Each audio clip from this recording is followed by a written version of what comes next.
Hi,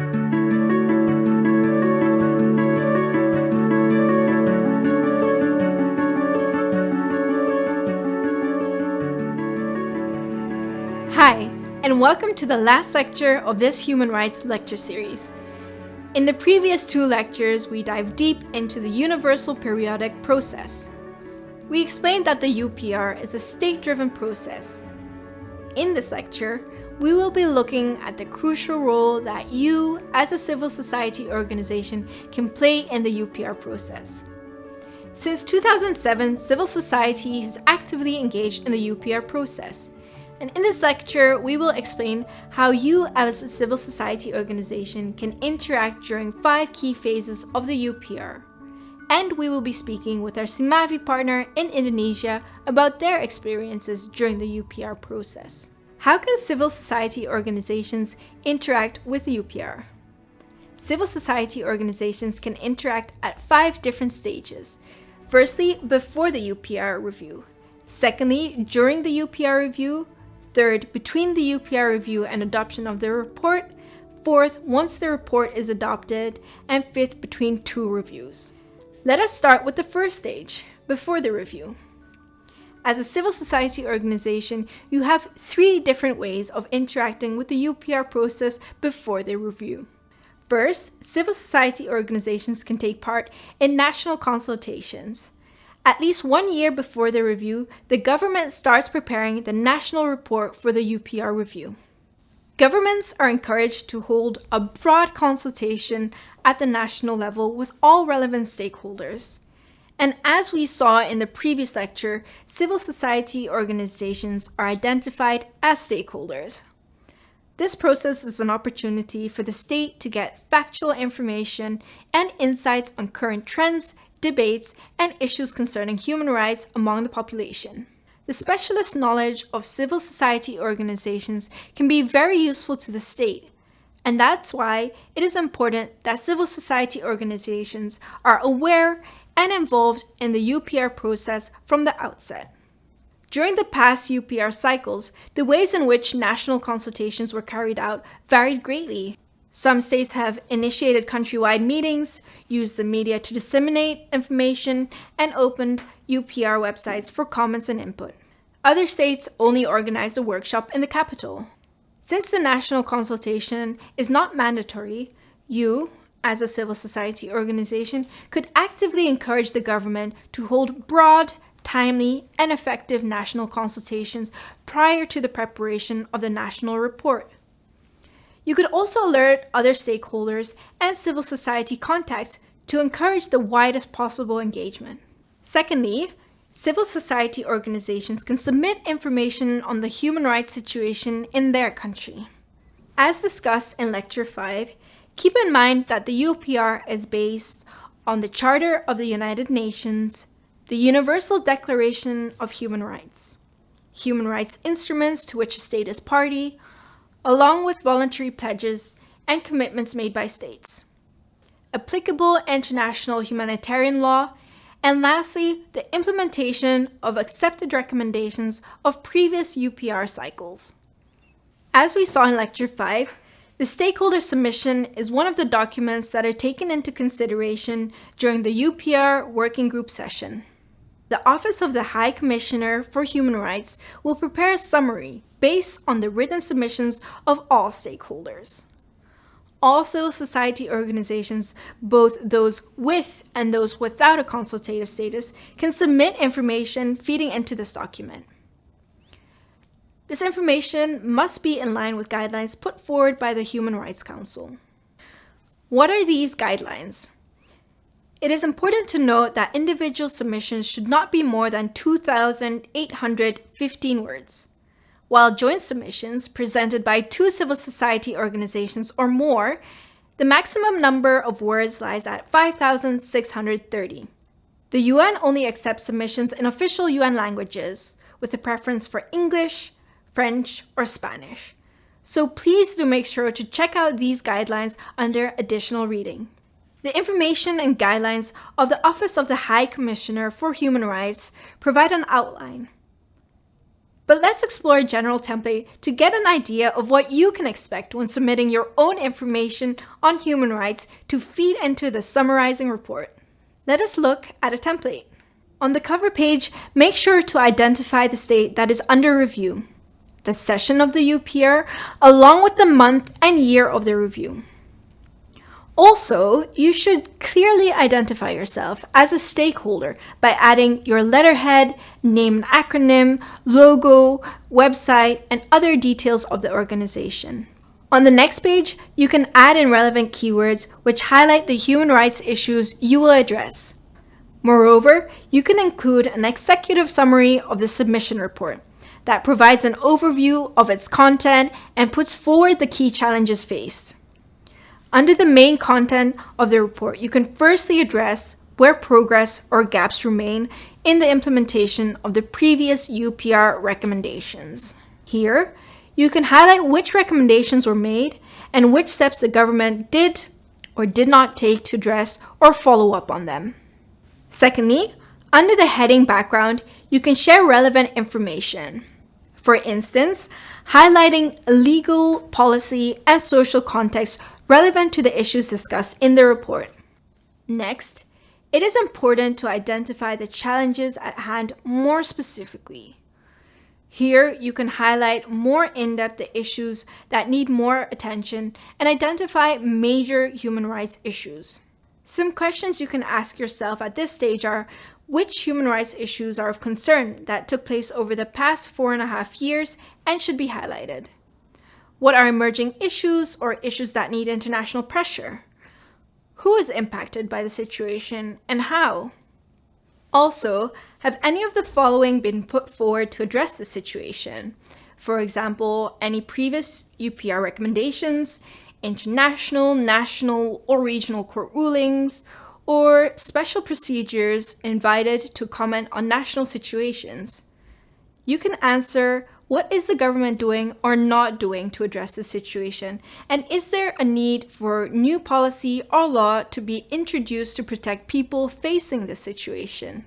And lastly, you need to provide suggestions for further action by proposing solutions to the problems and major human rights problems you have identified. Some points worth considering are, what do you want to change, introduce, or halt? Is it a law, a policy, or practice? Which actions need to be taken to ensure that your recommendations have been adopted?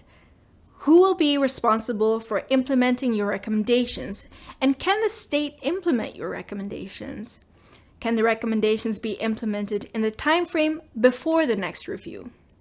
Once you've completed the draft submission, make sure that you double-check that all paragraphs are numbered and references are added to the footnotes.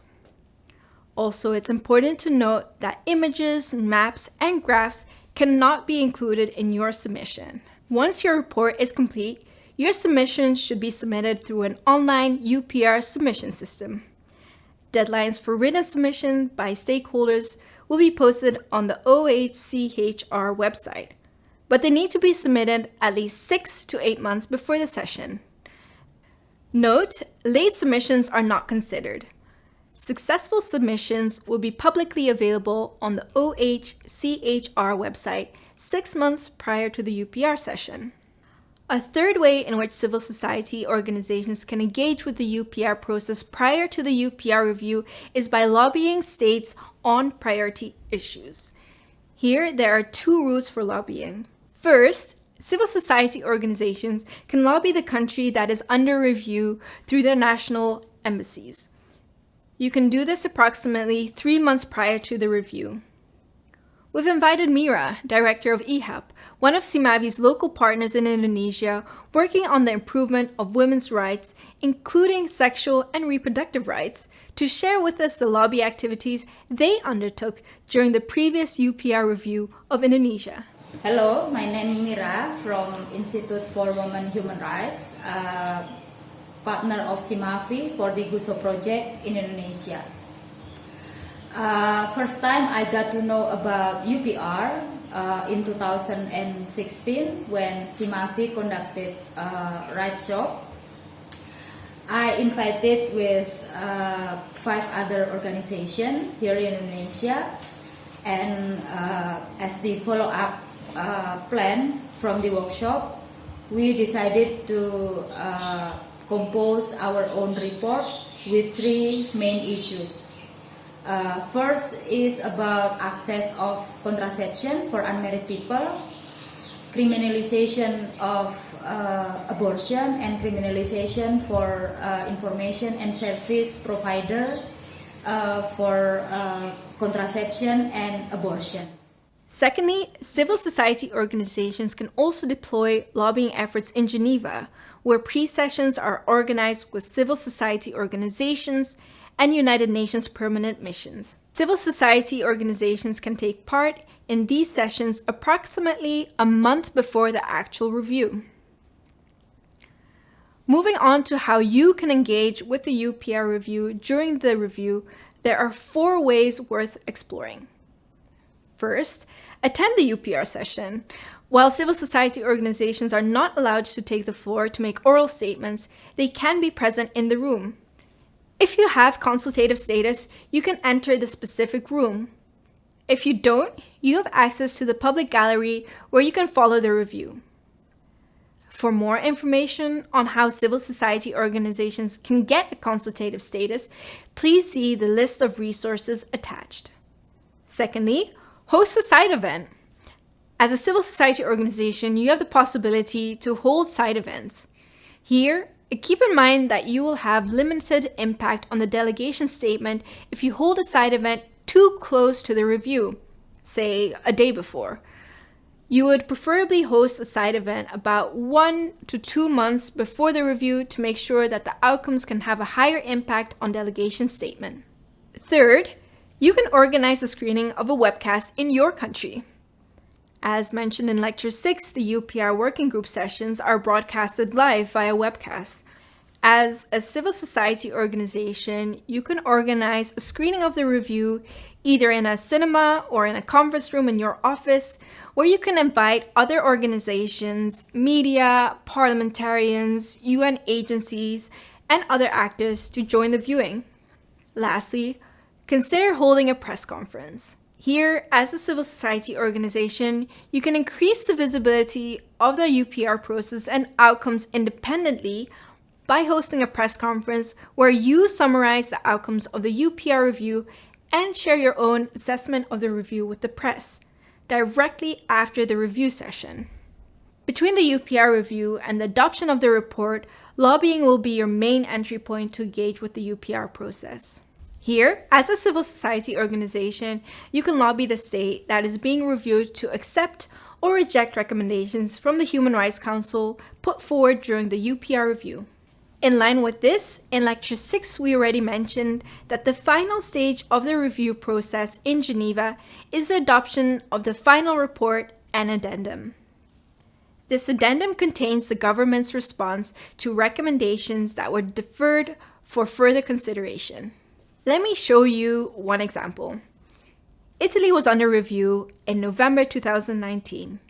Here you see the addendum to the report of the working group, adopted in February 2020. If we scroll down, we see that Italy accepts 292 out of 306 recommendations that they received. They partially accepted 3 recommendations, they rejected 11 recommendations. Once the report is adopted, there are still a couple of ways you can engage with the UPR review outcome. As a civil society organization, you can make an oral statement once the final report is adopted at the Human Rights Council session. Here, there are 20 minutes allocated for 10 civil society organizations with a consultative status, which would provide you with 2 minutes to speak. In order to be considered for this, you can sign up to the speakers list a week before the session. Statements can also be made digitally by video if you cannot or will not be traveling to Geneva for the session. Make sure to check out the OHCHR guidelines for more information on providing an oral statement. Alternatively, civil society organizations can also submit a written statement. Looking more long-term, and between 2 UPR reviews, civil society organizations have a number of important roles to play. Civil society organizations are key actors in monitoring the government's implementation of the recommendations that came out of the UPR process, preferably in cooperation with local actors such as the National Human Rights Institutes. In line with this, civil society organizations play an important role in engaging in dialogue with the state to participate in the implementation of recommendations. In addition, as a civil society organization, you can report to the Human Rights Council on the progress by publishing a midterm report. This midterm report is voluntary, but encouraged by the Office of the High Commissioner for Human Rights as a good practice. In the report, you can highlight any follow-up to the implementation of recommendations, raise emerging issues, and dive deeper into thematic areas.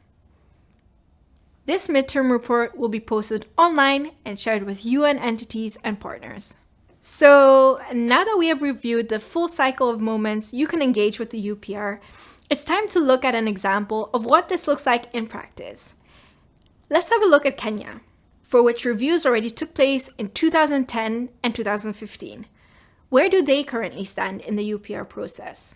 As you can see, Kenya is currently in the follow-up stage of their last UPR review that took place on the 23rd of January 2020. At the end of this timeline, you will see that their next UPR review is planned for January 2025. In preparation for this, in July 2022, the midterm reporting will take place.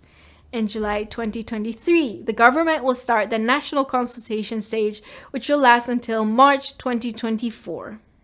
Following this, the stakeholder submission will be drafted, which has to be submitted by the end of June 2024, 6 months prior to the actual review. The final 6 months will offer room for advocacy efforts, culminating into the UPR review in January 2025.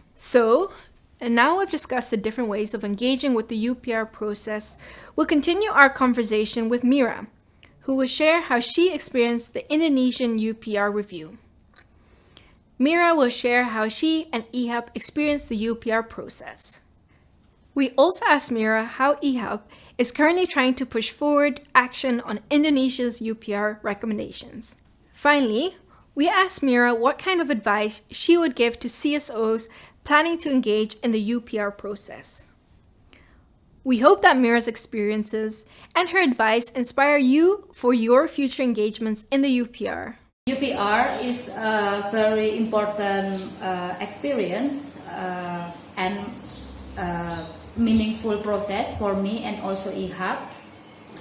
First, during report preparation, we should have collecting evidence from field level, documentation research, and how to develop advocacy strategy from the local level, national, and also international level. Secondly is how to engage with a broad CSO, not only in SRHR issues, but also in other issues in the term of human rights.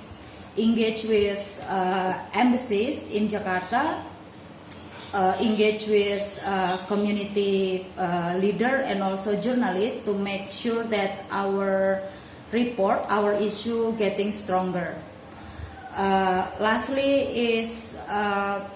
was my experience when I should come to Geneva in order to deliver the report in front of permanent mission in Geneva.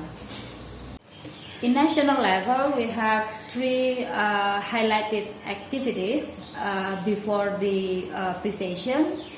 First, that my team engaged with National Commission on Violence Against Women in order to meet up and deliver our report to Special Rapporteur of Health from the Office High Commissioner of Human Rights. We also engage with Dutch Embassy under technical support of the CIMAVI in order to conduct diplomatic briefing. And we had also a press conference in order to make our report, our issue getting wider and stronger.